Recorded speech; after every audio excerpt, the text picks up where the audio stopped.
আমি বললাম, ভাই, আমি যা করছি তুই আমাকে তা করতে। আমি অনেক দিনের উপোস। তোর দুলাভাই আমাকে অনেক দিন ধরে কিছু দেয় নাই।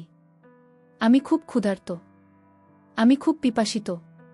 ভাই, তুই আমাকে একটু শান্তি কর, আমি তোর কাছ থেকে একটু শান্তি চাই। সে বলল, আপু, আমি তোমার আপন ছোট ভাই। আমি বললাম, ছোট ভাই তো কি হয়েছে, জীবনে এমন কিছু মুহূর্ত আসে তখন কে ভাই, কে বাবা, কে কাকা, তা ভাবার উপায় থাকে না। তখন একটিমাত্র জিনিস মানুষের বিবেকে কাজ করে, আর তা হল একটু শান্তি। প্লিজ ভাই, কথা না বলে তুই আমাকে একটু শান্তি কর। অনেক দিন ধরে আমার মনটা অশান্ত হয়ে আছে। আমার ছোট ভাইকে বাচ্চা মনে করে আমি সুযোগ দিয়েছিলাম। তারপর আমার ছোট ভাই আমার সাথে যা করল তা শুনলে বন্ধুরা তোমাদের মাথা ঘুরে যাবে। বন্ধুরা, গল্পটি অনেক অনেক ইন্টারেস্টিং। গল্পটি শোনার জন্য তোমাদের সকলের প্রতি আমার বিশেষ অনুরোধ রইল। বন্ধুরা, তোমাদের নিকট আমার ছোট্ট একটি অনুরোধ, তোমরা দয়া করে আমার চ্যানেলটি সাবস্ক্রাইব করে আমাকে সাপোর্ট করবে। হ্যালো বন্ধুরা, আমি উর্মিলা আক্তার ঘর্মি। আমার ডাক নাম ঘর্মি। আমার বর্তমান বয়স 25। আজকে আমি তোমাদেরকে যে গল্পটি বলবো সেটি আমার বাস্তব জীবনের গল্প। তখন আমার বয়স ছিল 19। আমি দেখতে অনেক সুন্দরী, লাবণ্যময়ী এবং আবেদনময়ী ছিলাম বটে। আমার ফ্যামিলিতে শুধুমাত্র আমি, আমার ভাই এবং আমার মা বাবা ছিলেন। মোট সদস্য সংখ্যা ছিল 4 জন এবং আমি ছিলাম সবার বড়। আমার ভাই ছিল আমার ছোট, তার বয়স ছিল 15। আমার ছোট ভাইয়ের নাম সাগর। সে ক্লাস 10-এ পড়ত। সে দেখতে অনেক কিছু ছিল। আমি তাকে খুব ভালোবাসতাম এবং স্নেহ করতাম। তাকে দেখতে একেবারে নায়কের মতো চেহারা ছিল। তাকে দেখলেই আমার অন্য কিছু করতে মন চাইত। আমাদের পরিবারের সবাই খুব সুন্দর ছিল। আমি যেমন সুন্দরী ছিলাম, আমার ভাইও আমার মতোই সুন্দর ছিল। আমার মা বাবা অনেক সুন্দর ছিল। আমার ছোট ভাইয়ের চেহারাটা এতই কিউট যে তাকে দেখলেই আমার আদর করতে মন চাইত। মাঝে মাঝে আমি আমার বিয়ের আগে বিভিন্ন অজুহাতে তার সাথে বিভিন্নভাবে মজা করার চেষ্টা করতাম। বিয়ের আগে মাঝে মাঝে সে আর আমি একসাথে থাকতাম। প্রায় আমি তার কাছে থেকে ভিন্ন কিছুর স্বাদ নেওয়ার চেষ্টা করতাম। সে তখন খুব ছোট ছিল বিধায় খুব একটা বেশি বুঝত না। সে দেখতে অনেক সুন্দর হওয়ায় আমি তার প্রতি অনেক দুর্বল হয়ে গিয়েছিলাম, কিন্তু তা কখনো প্রকাশ করতে পারিনি।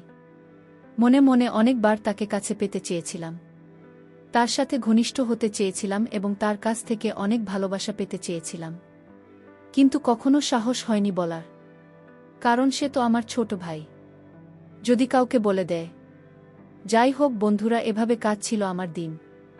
আমার যখন বয়স 10, তখন আমার বিয়ে হয়ে যায় আমার এলাকা থেকে অন্য একটা গ্রামে।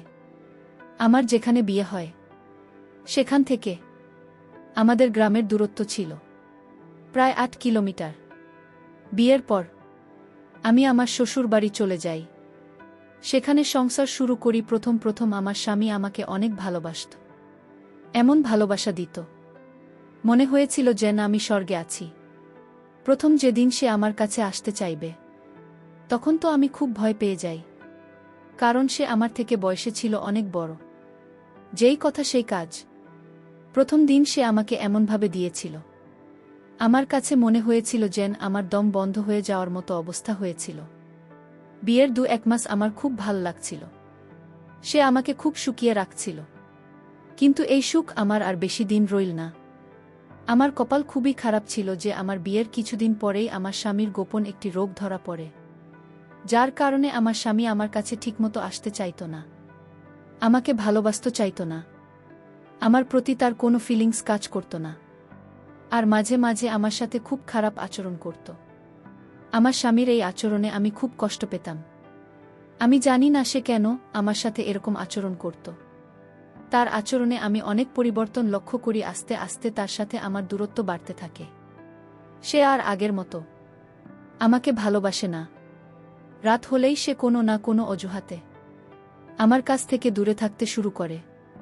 আমি যখনই তার কাছে যেতাম, ভাবতাম আজ তার সাথে সময় কাটাব।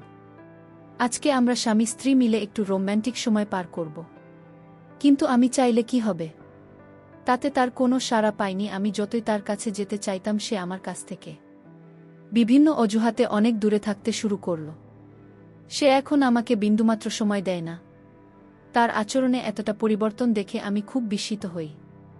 আমাকে ভালোবাসার তার মধ্যে কোনো আকাঙ্ক্ষা নেই। রাতে কিংবা দিনে সে কখনই আমার সাথে আকর্ষিত হওয়ার চেষ্টা করত না। আমাকে সবসময় সে ইগনোর করতে শুরু করল। তার এসব দেখে আমার মনে অবস্থা আরও খারাপ হতে লাগল। তারপরেও আমি ভালো ছিলাম। যাক শত হলেও সে তো আমার স্বামী, আজ আমাকে ভালোবাসে না, কিন্তু কাল তো ভাসবে।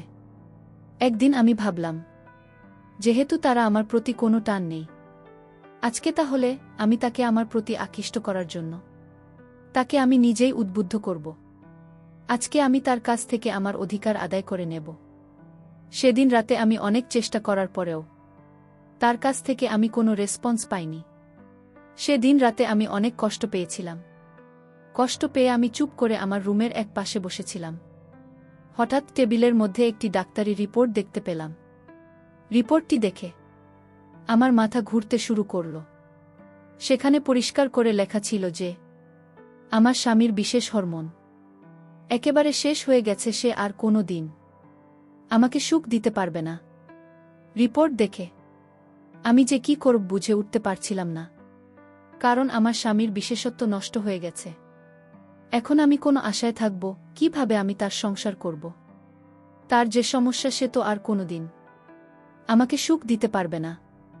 আমি আমার জীবনের কথা ভাবতে ভাবতে অনেক কান্না করেছিলাম। এখন আমার কি হবে?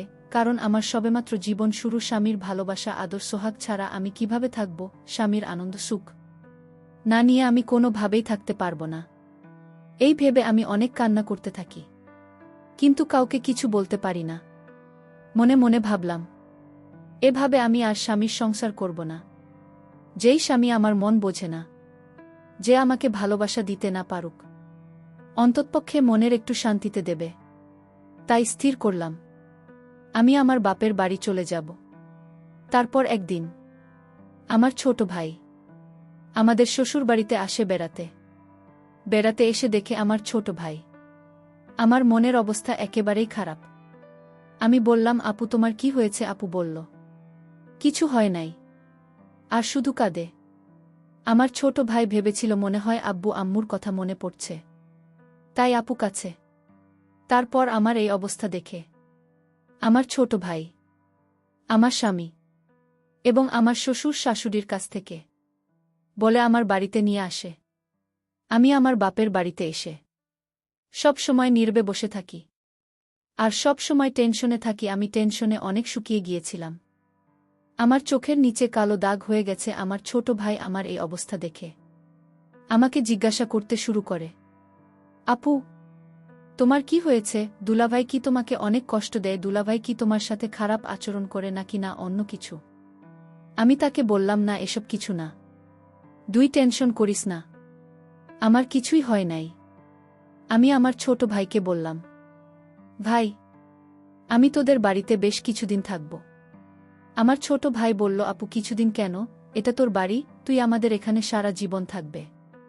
ভাইয়ের কথা শুনে মনে অনেক শান্তি পেলাম। মনে চিন্তা করলাম, আমার ভাই যেহেতু আমার জন্য পাগল, আমি আমার স্বামীর কাছ থেকে যা পাইনি আমি আমার ভাইয়ের কাছ থেকে তা নেব। ভাইয়ের সরলতা, মিষ্টি ব্যবহার, উদারতা যেন আমাকে অনেক পাগল করে ফেলছে। আমি যে অনেক দিনের ক্ষুধার্ত। একদিন বিকেলে ছাদে বসে ভাবছিলাম আমার কি হবে এখন, আর কান্না করেছিলাম।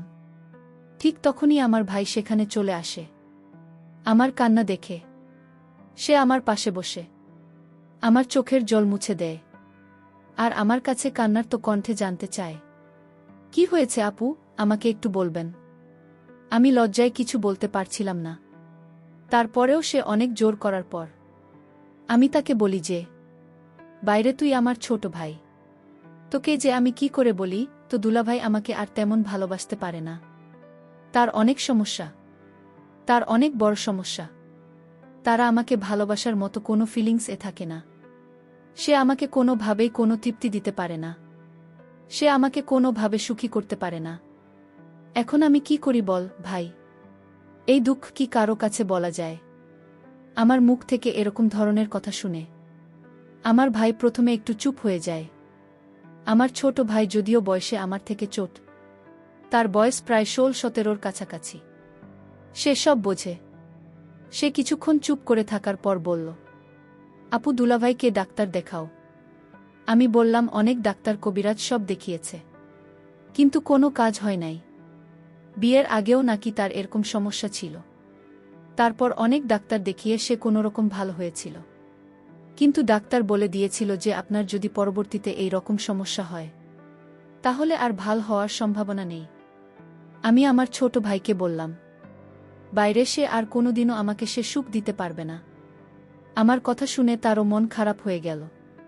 আমি মনে মনে ভাবছিলাম, এই সুখ এবং ভালোবাসা যদি আমি আমার ভাইয়ের কাছ থেকে পাই তাহলে অনেক ভালো হবে। তাই আমি একটি পরিকল্পনা করে কান্না করতে করতে আমি তাকে ধরার চেষ্টা করলাম। সে একটু লজ্জা পেল, কিন্তু কিছু বলল না। সে আমাকে বলল, দেখো আপু, তুমি এত টেনশন করো না, দেখি কি করা যায়। তার এই কথা শুনে আমি বললাম, কি আর দেখবে, তুমি আমার সুখ কি তুই এনে দিতে পারবে? আমি এভাবে থাকতে পারবো না। স্বামীর ভালোবাসাটা আমার খুব জরুরি। ভাই, তুমি এসব বুঝবে না। এভাবে থাকতে আমার অনেক কষ্ট হয়। সে আর কিছু না বলে আমাকে নিয়ে নিচে চলে আসে নাস্তা করার জন্য। আমরা নাস্তা করলাম এবং অনেক গল্প করলাম। আমি মনে মনে ভাবছিলাম, আমার ভাই হয়তো আমাকে নিয়ে কিছু ভাবতে শুরু করেছে। তাই আমি অনেক আনন্দ পেলাম। এরপর থেকে আমি আমার ভাইয়ের কাছাকাছি থাকতে শুরু করলাম। রাত হলে সে আমাকে সান্ত্বনা দেওয়ার জন্য সে আমার কাছে থাকত। আমি তো আমার ভাইকে ছোট বাচ্চা মনে করতাম, আর সেও আমার কাছাকাছি থাকতে পছন্দ করত। প্রতিদিন রাতে আমি আর আমার ছোট ভাই একসাথে ঘুমাই, কিন্তু আমার তো রাতে ঘুম আসতো না। শুধু চোখে মনে অন্য কিছুর বাসনা। চোখের আমার পাশে আমার আপন ছোট ভাই শুয়ে রয়েছে। মাঝে মাঝে তার প্রতি লোভ চলে যায় ভাইয়ের, তবে যৌবন প্রতি আমার লোভ চলে যায়। মনে হচ্ছে যেন আমি মোমো, আর সে আগুন। তার পাশে শুতে আমি যেন গলে যাচ্ছি এবং তাকে বারবার ছোঁয়ার চেষ্টা করছি, বাট মনের মধ্যে কিছুটা ভয় করছিল। কিছুক্ষণ পর আমি অনুভব করলাম আমার ছোট ভাই ঘুমিয়ে পড়ল, কিন্তু আমার তো ঘুম নাই। যখন অনুভব করলাম সে ঘুমিয়ে পড়েছে, তখন আমি তাকে নিয়ে এক অন্যরকম অনুভূতি নেওয়ার চেষ্টা করলাম। আমি যখন তাকে নিয়ে অন্যরকম কিছু করছিলাম তখন আমি লক্ষ্য করলাম সে ঘুম থেকে উঠে গেছে। সে ঘুম থেকে উঠে বলল, আপু, তুমি আমার সাথে কি করছো? আমি বললাম, ভাই, আমি যা করছি তুই আমাকে তা করতে। আমি অনেক দিনের উপোস। তোর দুলাভাই আমাকে অনেক দিন ধরে কিছু দেয় নাই। আমি খুব ক্ষুধার্ত, আমি খুব পিপাসিত। ভাই, তুই আমাকে একটু শান্তি কর। আমি তোর কাছ থেকে একটু শান্তি চাই। আমি বললাম, আপু, আমি তোমার ছোট ভাই।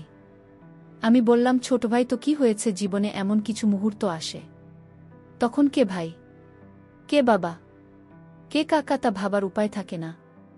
তখন একটিমাত্র জিনিস মানুষের বিবেকে কাজ করে, আর তা হল একটু শান্তি। প্লিজ ভাই, কথা না বলে তুই আমাকে একটু শান্তি কর। আমার ছোট ভাইকে আমি বাচ্চা মনে করে তার সাথে আমি একটু রোমান্টিক করতে গিয়েছিলাম। সে যখন প্রথম আমাদের ওখানে আক্রমণ করেছিল তখন আমার কাছে মনে হয়েছিল আমার দম বন্ধ হয়ে যাচ্ছিল। আমার মনে হয়েছিল একটি প্রলঙ্কারী ঘূর্ণিঝড় বয়ে গিয়েছিল, আমার সব কিছু দুমড়ে মুচড়ে ফেলেছিল। সেদিন সে আমাকে অনেক সুখ দিয়েছিল বন্ধুরা। তার কিছুদিন পর বন্ধুরা আমি আমার স্বামীকে ডিভোর্স দিয়ে দিই এবং আমি আমার ছোট ভাইকে স্বামীর মতো গ্রহণ করতে থাকি। বন্ধুরা, যে স্বামী না পারে কোনো মনের সুখ দিতে, না পারলে অন্য কিছু, তার সাথে তো আর যাই হোক কেন সংস্কার হয় না। সবকিছু বাদ দিয়ে বন্ধুরা, এখন আমি আমার ছোট ভাইকে সবার অন্তরালে স্বামীরূপে গ্রহণ করে নিলাম।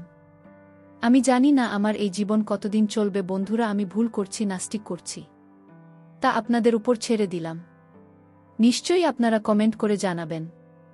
বন্ধুরা, আজকে এই পর্যন্তই। আবারও আসব তোমাদের মধ্যে নতুন কোনো ভিডিও নিয়ে। ভিডিওটি যদি তোমাদের ভালো লাগে তাহলে একটি লাইক দাও। প্রতিদিন আমি তোমাদেরকে একটা করে নতুন গল্প উপহার দিব, তাই তোমাদেরকে অনুরোধ করে বলছি, তোমরা যদি এরকম ধরনের ইন্টারেস্টিং গল্প পেতে চাও তাহলে দয়া করে আমার চ্যানেলটি সাবস্ক্রাইব করো। পরিশেষে তোমাদের সকলের সুস্বাস্থ্য কামনা করি। ভিডিওটি দেখার জন্য তোমাদের সকলকে অসংখ্য ধন্যবাদ।